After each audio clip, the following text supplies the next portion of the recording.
Kieran, thank you for serving. Mr. Ball took a 4-year education from the U.S. Military Academy, Air Force. He signed a contract that said he was going to give 6 years back. Mr. Ball is on record.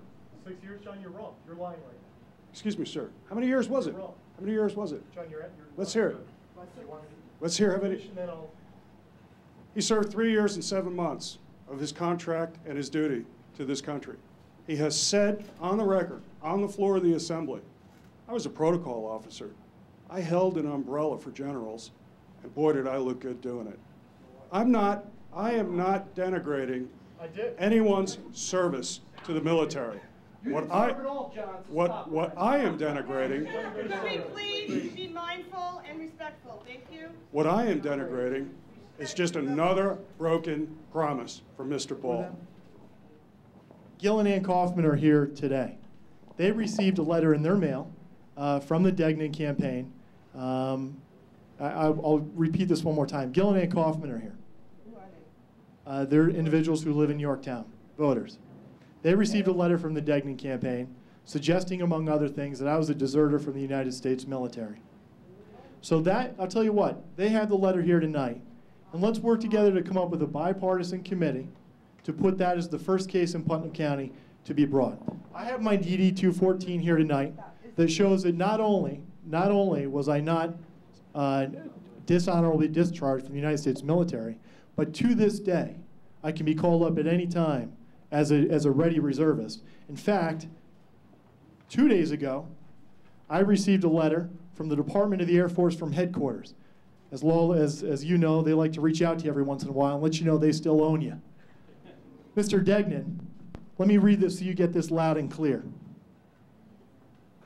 As a member of the Ready Reserve, you are subject to recall to active duty. This letter is not a recall notification. But Mr. Degnan, you know what the difference between you and I is? My uniform is pressed and ready to go, and it's in my closet. And those letters that are being sent out on your behalf against me, attacking my military record, are disgusting, and you should be ashamed.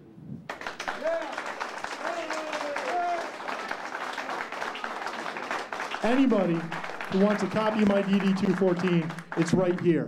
And anybody who wants a copy of the 120 pages of documentation that we have exposing John Degnan's pro-illegal alien record as he laid out the welcome mat to illegal contractors and illegal landlords, I'll give you that as well. But don't take my word for it. Tomorrow morning at 7:30 a.m., drive through the village of Brewster and see what a mess this man created. And he should be held accountable. And unlike Mr. Lawler's statement, I do believe that we need an ethics in campaign, a group that's binding. What ethics is that? Sir, Nobody signs the document? Sir, Mr. Ball has the exact same opportunity. He has the exact same opportunity that I had to go through a formal process to have that evidence heard. So if he chooses to do that, I will appear and I will defend myself. And, sir, I'm not aware of it coming from my campaign. Thank you. I want to respond. Okay, you have 2 minutes to respond. Folks, there are few things that are more sacred than one's military service to their country and their commitment to the country. And you're right, John. During my service, I was a protocol officer. I did hold an umbrella. I'll leave you to be the judge to see whether I look good doing it or not. But the difference between you and I, once again, is I also raised my right hand during my commission. And I was willing to fight and die for this country if I was called upon, and I would do it again at a moment's notice. And for you to stand here today and say, oh, it was an anonymous letter, but to attack me personally, I had a military service commitment when I graduated from the United States Air Force Academy, not of 6 years. For the 7th time tonight, you got your facts wrong. It was a 5-year active duty service commitment. But there's something called force shaping. In the United States military, John, something that you may not realize, you have to salute smartly. Force shaping came down from Don Rumsfeld, and he needed more boots on the ground in the United States Army and less people holding umbrellas in the United States Air Force. So what he did is he allowed people to transfer their commitment to the reserve. Not eliminate their commitment, John, transfer it. I transferred my commitment until 2009. My commitment was actually extended. What you're doing tonight is an atrocity.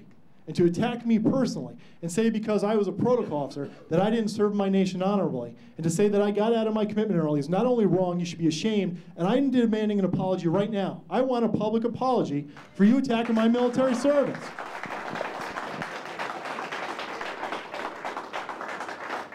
"3 years, 7 months, broken contract with U.S. taxpayers.